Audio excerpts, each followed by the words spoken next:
उस खाली प्लॉट पर जाता रहा। एक दिन बहुत ज्यादा बारिश होने के कारण उसने पूरा दिन घर पर ही अपने कमरे में कुछ लकड़ी का काम करते हुए बिताया, जिसके अलावा वो बाकी दिनों उस टॉर्टोइस शेल वाली बिल्ली या फिर उस हेड वाले आदमी का इंतजार करता रहता था।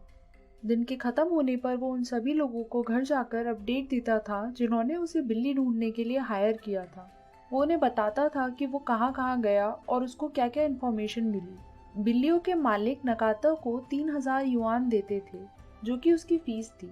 किसी ने भी ये फीस ऑफिशियली फिक्स नहीं करी थी, बस ये बात सब जगह फैल गई थी कि एक कैट मास्टर फाइंडर है और ये उसका डेली रेट के रूप में फिक्स हो गया। लोग उसे पैसे के अलावा और भी चीजें देते हैं, जैसे कि कपड़े या फिर खाना, और कभी कभी उसे बोनस भी मिल जाता है।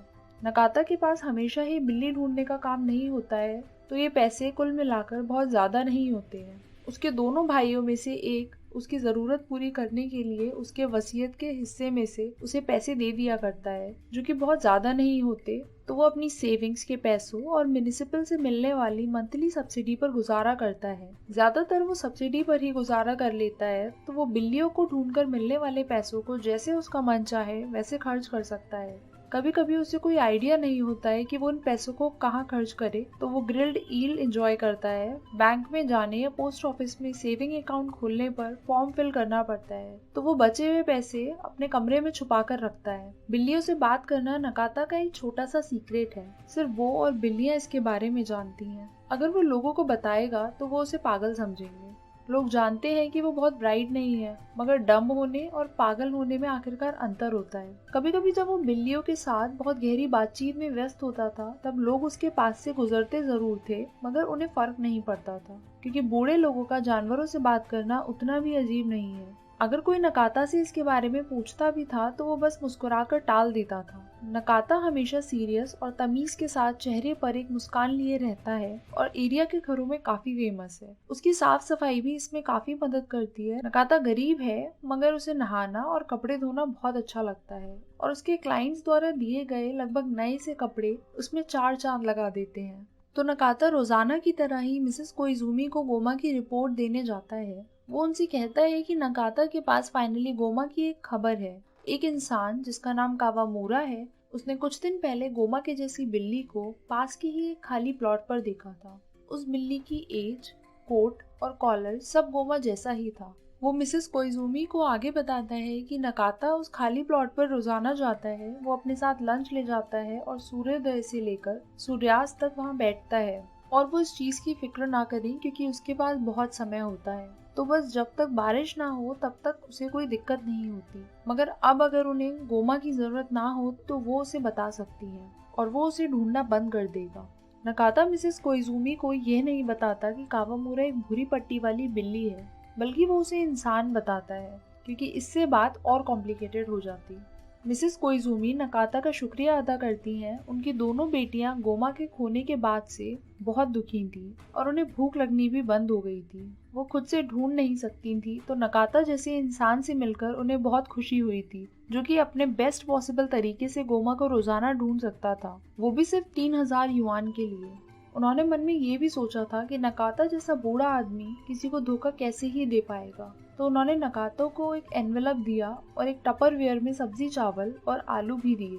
नकाता ने उनका शुक्रिया अदा किया और वहां से चला गया। नकाता को उस खाली प्लॉट पर गए हुए अब 1 हफ्ता हो गया था, जहां उसने अलग अलग तरीके की बिल्लियों को आते और जाते देखा था। कावामूरा उसे कई बार ग्रीट करता था और वो लोग देर तक मौसम और उसकी सब्सिडी की बातें करते थे। हालांकि नकाता को अभी भी उसकी बातें समझ नहीं आती थी। वो नकाता को अपनी टूटी फूटी भाषा में बताता है कि कावामूरा मुश्किल में है और कि कावामूरा चीखा मगर बंद गया। नकाता और भी कंफ्यूज हो गया। उसने सोचा कि कितना बुरा है कि यहाँ मिमी मदद के लिए मौजूद नहीं है। नकाता सोचता है कि मिमी होती तो इस बिलौटे के मुंह पर जोर से तमाचा लगाती और उसके दिमाग ठिकाने लगा देती। कितनी स्मार्ट है मिमी। मगर मिमी वहां नहीं थी, क्योंकि वो नहीं चाहती थी कि इन बिल्लियों से उसे जुएं हो जाएं। इसके बाद नकाता वहां से चला जाता है। और भी अन्य बिल्लियां वहां आती और जाती रहती थी। पहले तो वो नकाता को दूर से चिड़न के साथ घूर कर देखती थी, मगर जब वो देखती थी कि वो बस वहां बैठा है तो उसकी मौजूदगी से उन्हें कोई फर्क नहीं पड़ता था। नकाता कई बार बिल्लियों से बात करने की कोशिश करता तो वो उसे ऐसे इग्नोर करती थी जैसे कि उन्होंने कुछ सुना ही ना हो। नकाता इसमें उनका दोष नहीं मानता। वो सोचता है कि इन बिल्लियों का इंसानों के साथ बहुत बुरा एक्सपीरियंस रहा होगा, शायद इसीलिए वो उसके साथ ऐसा बिहेव करती हैं। वो जानता है कि वो हमेशा बिल्लियों की दुनिया में एक बाहरी व्यक्ति ही रहेगा। एक सफेद काले रंग की बिल्ली जिसका एक कान कटा हुआ था नकाता के पास आती है और उससे झिझकते हुए पूछती है कि क्या वो बिल्लियों से बात कर सकता है। नकाता कहता है कि हाँ, थोड़ी बहुत। वो बताता है कि उसका नाम नकाता है और वो बिल्ली से उसका नाम पूछता है। वो कहती है कि उसका कोई नाम नहीं है। तो बिल्लियों का नामकरण करने वाले हमारे सभ्य मानुष मिस्टर नकाता उसे एक नाम सजेस्ट करते हैं, ओकावा। नकाता उससे पूछता है कि क्या वो उसे ओकावा बुला सकता है, जिस पर वो बिल्ली कहती है कि उसे फर्क नहीं पड़ता। नकाता उससे कहता है कि उनके एक दूसरे से मिलने की खुशी में क्या वो उसे कुछ सार्डीन्स ऑफर कर सकता है। सार्डीन्स एक तरीके की मछली होती है, हिंदी में इसे पेड़वे भी कहा जाता है। वो बिल्ली कहती है कि सार्डीन्स उसे काफी पसंद है। नकाता अपने बैग में से उसे एक सार्डीन निकाल कर देता है। वो हमेशा अपने बैग में सार्डीन रखता है क्योंकि पता नहीं कब क्या जरूरत पड़ जाए। ओकावा पूरी मछली खाने के बाद अपना मुंह साफ कर लेती है। वो नकाता से कहती है कि वो नकाता की काफी आभारी है और चाहे तो वो उसे चाट सकती है। दोस्तों, यहाँ पर मुराकामी के सोचने और उसे शब्दों में उकेरने का एक बेहतरीन उदाहरण मिलता है। बिल्लियां हमसे बात तो नहीं कर सकती हैं, बस वो यह जानती हैं कि हम उन्हें कुछ देते हैं तो हम भी बदले में उनका प्यार चाहते हैं। तो ओकावा भी यहाँ पर आम बिल्ली की तरह यह सोच रही है कि शायद वो इस तरह नकाता का धन्यवाद दे पाए। नकाता उससे कहता है कि वो उसके ऑफर के लिए उसका आभारी है, मगर उसे इसकी कोई जरूरत नहीं है। वो उससे आगे कहता है कि असल में सार्डीन के मालिक ने उसे उनकी खोई हुई बिल्ली को ढूंढने को कहा है, एक टॉर्टोइस शेल की बिल्ली जिसका नाम गोमा है। नकाता अपने बैग से गोमा की एक तस्वीर निकालकर ओकावा को दिखाते हुए कहता है कि नकाता को किसी ने बताया है कि वो बिल्ली इसी खाली प्लॉट पर दिखी थी, इसलिए नकाता यहाँ रोज उस बिल्ली की तलाश में बैठा रहता है। तो नकाता सोच रहा था कि बाय चांस ओकावा ने इसे कहीं देखा हो। ओकावा ने उस तस्वीर को देखा और उसके चेहरे पर थोड़ी चमक सी आई। वो नकाता से बोली कि वो सार्डीन के लिए उसकी शुक्रगुजार है, मगर अगर उसने नकाता को कुछ भी बताया तो वो मुसीबत में फंस जाएगी। ओकावा नकाता से कहती है कि वो उस कैट का पीछा छोड़ दे और बेहतर होगा कि वो इस जगह ना आया करे। वो आगे कहती है कि नकाता उसकी इस वार्निंग को ही उसे सार्डीन के बदले का धन्यवाद समझे। यह कहकर वो झाड़ी में चली जाती है।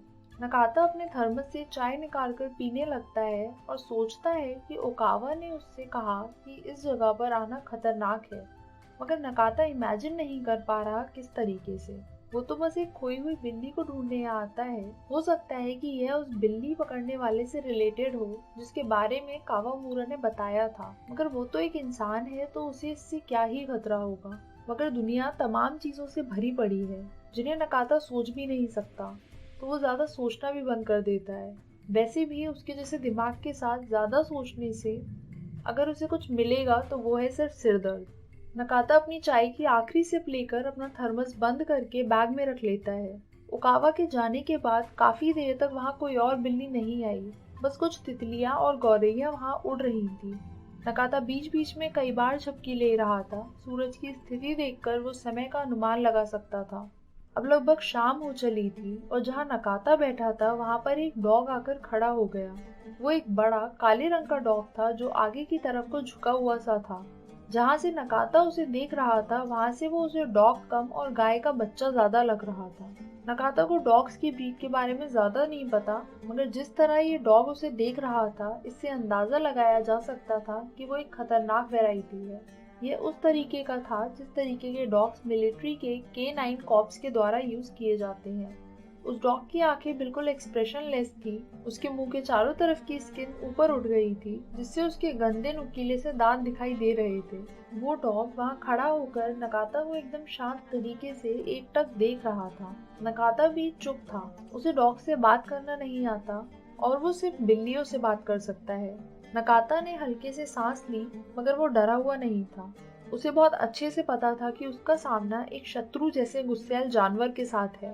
मृत्यु का कॉन्सेप्ट उसकी इमेजिनेशन के परे था और दर्द एक ऐसी चीज है जिसके बारे में वो तब तक सजग नहीं है जब तक कि उसे महसूस ना हो।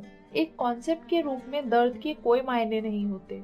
इन सब का नतीजा यह था कि वो ऐसे राक्षसी डॉग के घूरने के बावजूद बेखौफ था। वो केवल हैरान था। उस डॉग ने नकाता से खड़े होने को कहा। नकाता हैरान हुआ कि वो बोल सकता है। असल में वो बोल नहीं रहा था क्योंकि उसका मुंह नहीं हिल रहा था। वो भाषा के अलावा किसी अलग माध्यम से कम्युनिकेट कर रहा था। उसने नकाता से दोबारा खड़े होकर उसके साथ चलने को कहा, जिसके बाद नकाता भी उठकर खड़ा हो गया। नकाता ने पहले सोचा कि वो उस डॉग को हेलो बोले, मगर फिर उसने यह ख्याल छोड़ दिया। अगर वो आपस में बात कर भी सके तो वो ज्यादा कारगर नहीं होगा। नकाता उस डॉग को नाम देना तो दूर की बात, उससे बात भी नहीं करना चाह रहा था। उसके दिमाग में एक ख्याल यह भी आया कि हो सकता है उस डॉग का गवर्नर से कोई ताल्लुक हो। उन्हें पता चल गया हो कि नकाता बिल्लियों को ढूंढकर पैसे कमा रहा है, इसीलिए वो उसकी सब्सिडी वापस लेने के लिए उसे बुला रहे हो। एक बात जो हमें याद दिलाती है कि नकाता पढ़ लिख नहीं सकता, वो ये है कि वो गवर्नमेंट से मिलने वाली सब्सिडी को सब्सिडी कहकर बुलाता है, जो कि बुक में जानबूझकर बार बार मेंशन किया गया है। खैर, नकाता सोचता है कि यह भी बहुत आश्चर्य की बात नहीं होगी अगर गवर्नर के पास K9 किस्म के डॉग हो, और यदि वो सही सोच रहा है तो वो बहुत बड़ी मुसीबत में फंस चुका है। फिर वो डॉग चलने लगता है और नकाता उसे फॉलो करता है। वो उस खाली प्लॉट की फेंसिंग से होते हुए बाहर निकल जाते हैं। जैसे जैसे वो आगे भीड़ वाले इलाकों से गुजरते हैं तो लोग उनके रास्ते से हटते चले जाते हैं। लोग नकाता को धिक्कारने वाली नजरों से घूरते हैं, जिससे नकाता को बहुत दुख होता है। वो उन्हें कहना चाह रहा था कि वो यह सब जानबूझ के नहीं कर रहा है। उस डॉग को नकाता नहीं, बल्कि वो डॉग नकाता को ले जा रहा है। वो उन्हें यह भी बताना चाह रहा था कि नकाता एक स्ट्रॉन्ग इंसान नहीं, बल्कि एक कमजोर इंसान है। थोड़ी देर बाद वो उस भीड़ भाड़ वाले इलाके से बाहर निकल जाते हैं तो नकाता अपने आसपास के इलाके को पहचानने की कोशिश करने लगता है। वो महसूस करता है कि वो नकानो वार्ड से बाहर है, तो वो उस डॉग से पूछता है कि क्या वो नकानो वार्ड में है, जिस पर वो डॉग कोई जवाब नहीं देता। वो उससे यह भी पूछता है कि क्या वो गवर्नर के लिए काम करता है, फिर से कोई जवाब नहीं। नकाता कहता है कि वो बस टॉर्टोइस शेल की बिल्ली को ढूंढ रहा है। इस पर भी उस डॉग की तरफ से कोई रिएक्शन नहीं आता है। बात करने के इतने प्रयास के बाद जब कोई जवाब नहीं मिलता तो नकाता आगे बोलने की हिम्मत छोड़ देता है। आखिरकार वो ऐसे रेजिडेंशियल एरिया में जाकर रुक जाते हैं जहाँ पर काफी बड़े बड़े मकान थे, मगर कोई राहगीर नहीं था। तभी वो डॉग एक घर में नकाता के साथ एंटर करता है। घर के अंदर पहुंच के वो एक सिटिंग रूम या कहें तो लाइब्रेरी जैसे कमरे में जाते हैं। इस कमरे में अंधेरा था, सूरज लगभग डूब चुका था और गार्डन की तरफ वाली खिड़कियों पर मोटे पर्दे डले हुए थे। कमरे में एक बड़ी डेस्क थी और ऐसा लग रहा था जैसे उसके पास कोई बैठा हो। नकाता ने अपनी आंखों को उस अंधेरे में एडजस्ट होने के लिए थोड़ा इंतजार कराया, ताकि वो इस बात को कंफर्म कर पाए कि वहाँ कोई बैठा है या नहीं। बेंच के पास पड़ी घूमने वाली कुर्सी पर जो बैठा था नकाता की तरफ घूमता है। अब क्योंकि उस डॉग की ड्यूटी खत्म हो गई थी तो वो जमीन पर बैठ जाता है और अपनी आंखें बंद कर लेता है। नकाता अंधेरे में दिख रही उस आकृति को हेलो कहता है, जिसके बदले में उसे कोई जवाब नहीं मिलता। वो आगे कहता है कि उसका नाम नकाता है और वो घुसपैठिया नहीं है। फिर से कोई रिप्लाई नहीं मिलता। नकाता आगे बोलता है कि इस डॉग ने उसे अपने पीछे चलने को कहा तो वो यहाँ आया है और वो उसे माफ कर दे क्योंकि ये डॉग उनके घर में सीधा घुसा चला आया और नकाता ने उसे अंदर तक फॉलो किया। अगर वो बुरा ना माने तो वो यहाँ से जाना चाहेगा। तभी वो आदमी एक सॉफ्ट मगर दमदार आवाज में नकाता को सोफे पर बैठने को कहता है। नकाता उस आदमी के पास ही पड़े सोफे पर बैठते हुए उससे पूछता है कि क्या वो गवर्नर है। वो आदमी कहता है कि वो कुछ इसी तरह समझ सकता है। अगर इस तरह उसे आसानी होती है तो वो उसे गवर्नर ही समझ ले, इससे उसे कोई फर्क नहीं पड़ता है। वो आदमी घूमता है और एक चेन खींचकर फ्लोर लाइट ऑन कर देता है, जो काफी मध्यम होती है मगर उस कमरे के लिए सफिशिएंट थी। वो आदमी एक लंबे और पतले शरीर का इंसान था जिसने काले रंग की एक हैट, लाल रंग का एक कोट, सफेद रंग की ट्राउजर और लंबे बूट्स पहन रखे थे। वो घूमने वाली लेदर की एक चेयर पर बैठा था। उसने अपने उल्टे हाथ में एक छड़ी पकड़ रखी थी।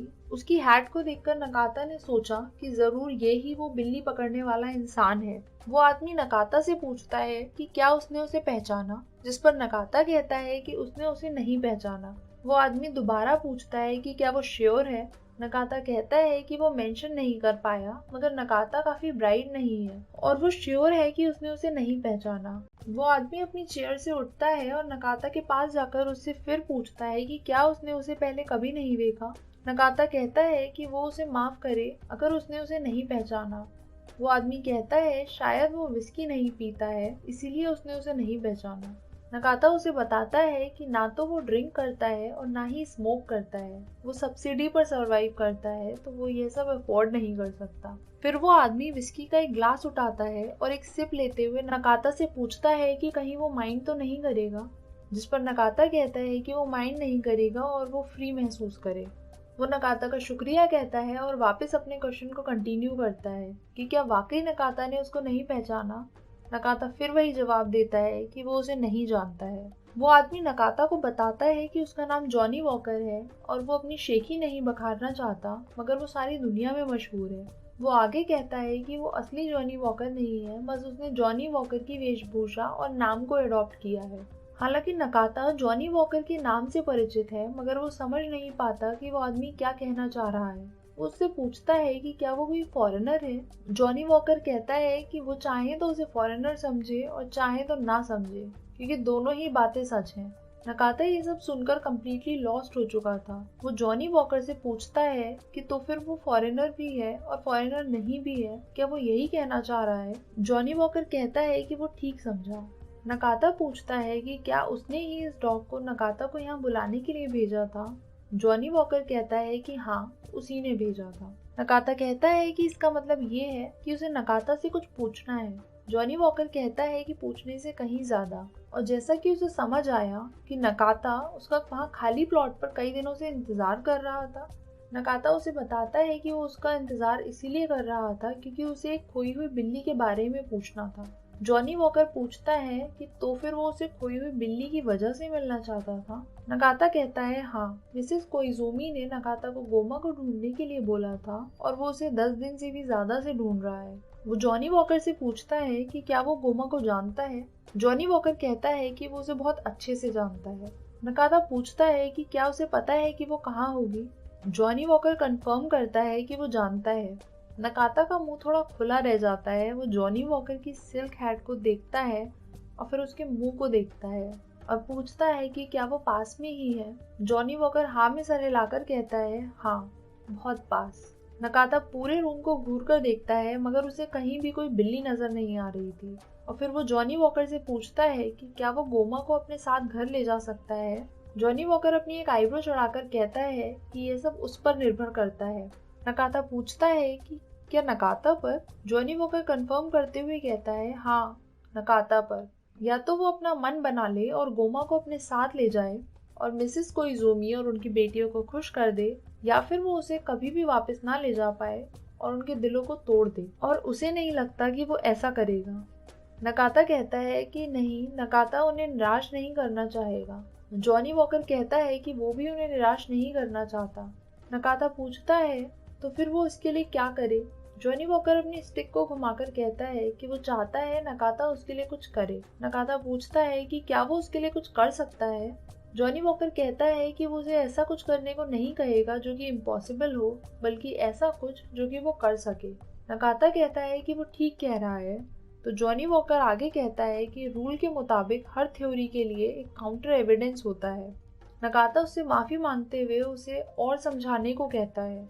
जॉनी वॉकर बताता है कि हर थ्योरी का एक काउंटर एविडेंस होता है, वरना साइंस कभी तरक्की नहीं कर पाती। नकाता शांत रहता है। जॉनी वॉकर आगे कहता है कि वो सच कहे तो वो नकाता जैसे आदमी को काफी समय से ढूंढ रहा था, मगर ऐसा इंसान मिलना आसान नहीं था। फिर एक दिन उसने नकाता को बिल्ली से बात करते हुए देखा और वो समझ गया कि यही वो इंसान है जिसे वो ढूंढ रहा था। इसलिए नकाता को इस तरह उसके पास लाया गया और उसे नकाता को इस तरह मुश्किल में डालने के लिए बहुत खेद है। नकाता कहता है कि उसे कोई परेशानी नहीं हुई और उसके पास बहुत खाली समय है। जॉनी वॉकर कहता है कि उसने नकाता के बारे में कई सारी थ्योरीज बनाई हैं और उसके साथ ही कुछ काउंटर एविडेंस भी तैयार किए हैं। यह एक तरीके का मेंटल गेम है जो कि वो खेलता है। इस गेम में जीतने और हारने का इस बात से पता चलता है कि कौन सी थ्योरी सही है और कौन सी नहीं। वो नकाता को देखकर कहता है कि मगर उसे लग रहा है कि नकाता को कुछ समझ नहीं आ रहा है। शांत नकाता बस अपना मुंह हिला देता है। जॉनी वॉकर अपनी छड़ी से बूट्स पर 2 बार टैप करता है, जो कि एक सिग्नल होता है उस डॉग को खड़ा होने के लिए। दोस्तों, इस चैप्टर से नकाता की कहानी एक अलग ही मोड़ पर आ गई है। ऐसा महसूस होता है जैसे कि सीधा साधा नकाता मानो किसी गैंगस्टर के हाथों फंस गया हो। ये बात सच है कि जॉनी वॉकर का किरदार बेहद डार्क है, मगर कोई गैंगस्टर होने के नाते नहीं, बल्कि इससे भी कहीं ज्यादा। जैसे कि मैंने बुक की स्टार्टिंग में ही कहा था कि नकाता और काफका एक डोर से जुड़ते हुए भी बहुत दूर हैं, और इस चैप्टर में वो डोर शुरू हो गई है जिसके दूसरे सिरे पर काफका मौजूद है। आने वाले पार्ट्स में हम जॉनी वॉकर के असल किरदार से रूबरू होंगे। तब तक के लिए स्वस्थ रहें, अपना और अपने साथ वालों का ध्यान रखें। God bless you all.